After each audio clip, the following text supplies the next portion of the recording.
வணக்கம் மக்களை, சற்றுமுன் கிடைத்த தகவல் ஒன்றை பார்க்க போகிறோம். கொடநாடு வழக்கு முடிந்தது. திடீர் தகவல், அதிமுகவில் பரபரப்பு. இந்த ஒரு தகவலை பற்றி தான் நாம் பார்க்க போகிறோம். தகவலை பார்ப்பதற்கு முன்னதாக நீங்கள் நம்மளுடைய சேனலுக்கு புதிய பார்வையாளர்களாக இருந்தீர்கள் என்றால் மறக்காமல் நம்மளுடைய சேனலை சப்ஸ்கிரைப் செய்து வைத்துக் கொள்ளுங்கள் மக்களே. தற்சமயம் வரைக்கும் பெரும் விதத்தில் இருக்கக்கூடிய கொடநாடு வழக்கில் அனைத்து விதமான ஆவணங்களையும் ஒரு பக்கம் சமர்ப்பித்திருந்தாலும் கூட அந்த ஒரு கொடநாடு என்ற ஒரு ஊர், அதாவது பெரும் விதத்தில் இருக்கக்கூடிய ஜெயலலிதா அவர்கள் வசித்த அந்த ஒரு இடத்தில் கோயிலாக அதிமுகவின் தொண்டர்களும் உடன்பிறப்புகளும் கருதுகிறார்கள். அப்பேற்பட்ட இடத்தில் 1.5 மணி நேரம் மேல் மின்சாரம் துண்டிக்கப்பட்டிருக்கிறது. முதலமைச்சர் வீட்டில் மின்சாரம் துண்டிக்கப்பட்டிருக்கிறது.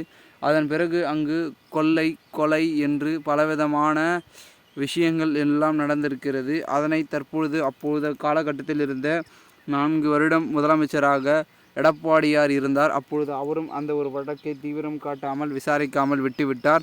அந்த ஒரு வழக்கும் பெரும் விதத்தில் அவர்கள் 4 வருடம் இருந்தவரை சிபிஐ கையில் போகாமல் பார்த்து கொண்டிருந்ததாகவும் கூறப்படுகிறது. அதன் பிறகு நம்மளுடைய திராவிட முன்னேற்ற கழகம் வாக்குறுதியிலேயே கொடுத்திருந்தார்கள். கொடநாடு கொள்ளை வழக்கில் கண்டிப்பாக நாங்கள் தீர்வு காணுவோம் என்று கூறினார்கள். ஆனால் தற்பொழுது அவர்கள் 3 ஆண்டுகள் நிறைவடைந்து பின்னரும் தற்பொழுது அதற்கான தீர்வு காணாமல் இருந்து கொண்டிருக்கும் இந்த ஒரு சூழ்நிலையில் அந்த ஒரு வழக்கில் இறுதி கட்டமாக தீர்ப்பு என்னதான் இருக்கிறது, யாரு தான் குற்றவாளி என்பதனை பெரும் விதத்தில் நம்மளுடைய முக்கிய அங்கமாக இருக்கக்கூடிய தொண்டர்களும் அதிமுகவின் உடன்பிறப்புகளும் ஜெயலலிதா அவர்களின் விசுவாசி ரசிகருமாக இருக்கக்கூடியவர்களும் கேட்கிறார்கள். ஆனால் தற்சமயம் வரைக்கும் அந்த ஒரு வழக்கு மிகவும் மர்மமாகவும் மறைமுகமாகவும் நடக்கப்பட்டிருக்கிறது என்றும் கூறப்படுகிறார்கள். இந்த ஒரு சமயத்தில் என்ன நடந்தாலும் சரி, பெரும் விதத்தில் இருக்கக்கூடிய அனைத்து விதமான முக்கிய புள்ளிகள் எல்லாருமே பார்த்திங்கன்னா அதிமுகவை பெரும் விதத்தை பார்த்திங்கன்னா கொண்டாட போகிறார்கள். இந்த ஒரு வழக்கின் காரணமாக தான் அனைத்தும் மாறப்போகிறது.